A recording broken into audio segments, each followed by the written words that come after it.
దశాబ్దాల నిరీక్షణకు తెరపడింది. Trump tariff ఒత్తిడికి పరిష్కార మార్గం లభించింది. అదే మదర్ ఆఫ్ ఆల్ డీల్స్.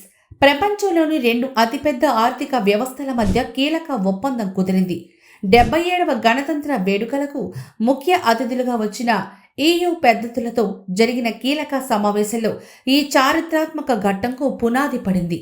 ఇక నుంచి యూరోపియన్ యూనియన్ దేశాలతో భారత్ స్వేచ్ఛా వాణిజ్యం నిర్వహించనుంది.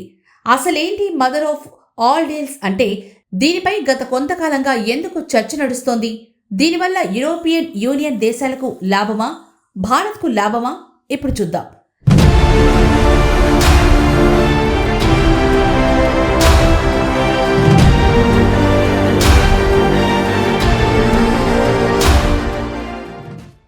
సాధారణంగా ఒక దేశం నుంచి మరో దేశానికి వస్తువులు ఎగుమతయ్యేటప్పుడు ఆయా దేశాల ప్రభుత్వాలు ట్యాక్సులు విధిస్తాయి.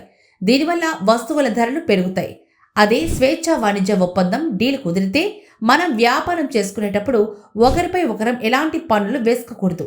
ఒకవేళ వేసుకున్నా అవి చాలా తక్కువగా ఉండాలి. ఇప్పుడు EU భారత్ మధ్య కుదిరిన ఒప్పందం ఇదే.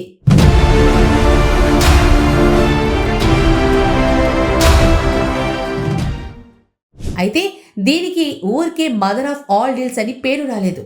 దీని పేరు వెనక పెద్ద స్టోరీనే ఉంది. ప్రపంచ మార్కెట్టు ప్రధానంగా రెండు దేశాలు శాసిస్తున్నాయి. అవే అమెరికా, చైనాలు. ఈ రెండు దేశాల మధ్య ప్రస్తుతం ప్రపంచం రెండుగా విడిపోయింది. ఒకవైపు అమెరికా తన పన్నులతో వేధిస్తుంటే, చైనా మాత్రం తన మాట వినే దేశాలతో మాత్రమే వాణిజ్యం చేస్తానంటోంది. ఈ రెండింటితో భారత్ విసిగిపోతోంది. భారత్కు ప్రత్యామ్నాయం కావాలి.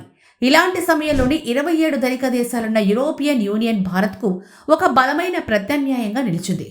అమెరికా పన్నులు పెంచినా మనం యూరప్కు ఎగుమతులు చేసుకొని ఆర్థికంగా నిలదొక్కునే అవకాశం భారత్కు దక్కింది. ये समझौता ट्रेड के साथ साथ डेमोक्रेसी और रूल ऑफ लॉ के प्रति हमारे शेयर्ड कमिटमेंट को भी सशक्त करता है. साथियों, EU के साथ हुआ ये फ्री ट्रेड एग्रीमेंट ब्रिटेन और एप्टा समझौतों को भी कॉम्प्लीमेंट करेगा.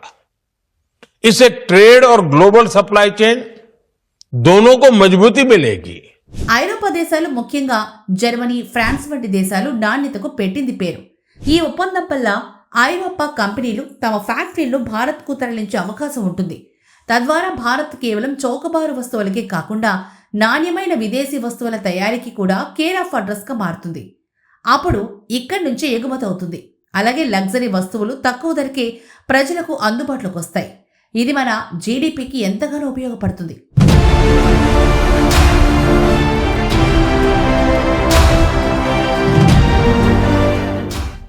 ఇక భారత్ అంటేనే సాఫ్ట్వేర్ సేవలకు పెట్టింది పేరు. ఇప్పటి వరకు మన ఐటీ కంపెనీలు ఎక్కువగా అమెరికా మార్కెట్ పైనే ఆధారపడేవి. ఈ ఒప్పందం వల్ల జర్మనీ, ఫ్రాన్స్, నెదర్లాండ్స్ వంటి దేశాల్లోని డిజిటల్ మార్కెట్ మన ఐటీ కంపెనీలకు పూర్తిగా అందుబాటులోకి వస్తాయి. ఫలితంగా లక్షలాది మంది భారతీయ సాఫ్ట్వేర్ ఇంజనీర్లకు కొత్త ఉద్యోగ అవకాశాలు లభిస్తాయి. అలాగే గ్రీన్ ఎనర్జీ, రక్షణ రంగంలో ఐరోపా దేశాలు చాలా ముందున్నాయి.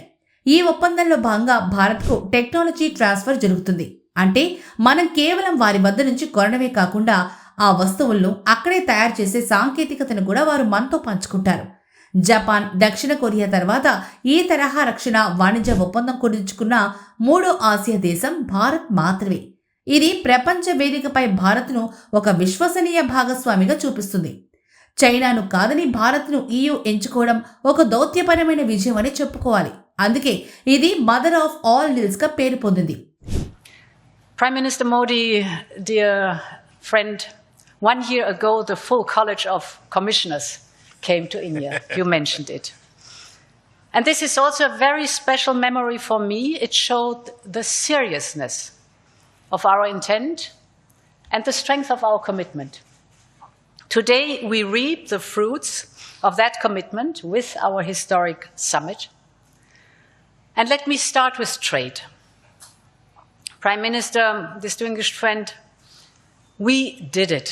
We delivered the mother of all deals. We are creating a market of 2 billion people. And this is the tale of two giants, the world's second and fourth largest economies, Two giants who choose partnership in a true win-win fashion. America tariff వల్ల కలిగే తక్షణ నష్టాన్ని ఈ ఒప్పందం పూర్తిగా తుడిచిపెట్టుకోలేకపోయినా భారత ఎగుమతిదారులకు ఒక బలమైన ప్రత్యామ్నాయాన్ని చూపిస్తోంది. ఫలితంగా అమెరికా ఒత్తిడికి తలగ్గకుండా మన ఆర్థిక ప్రయోజనాలు కాపాడుకునే అవకాశం భారత్కు దక్కింది.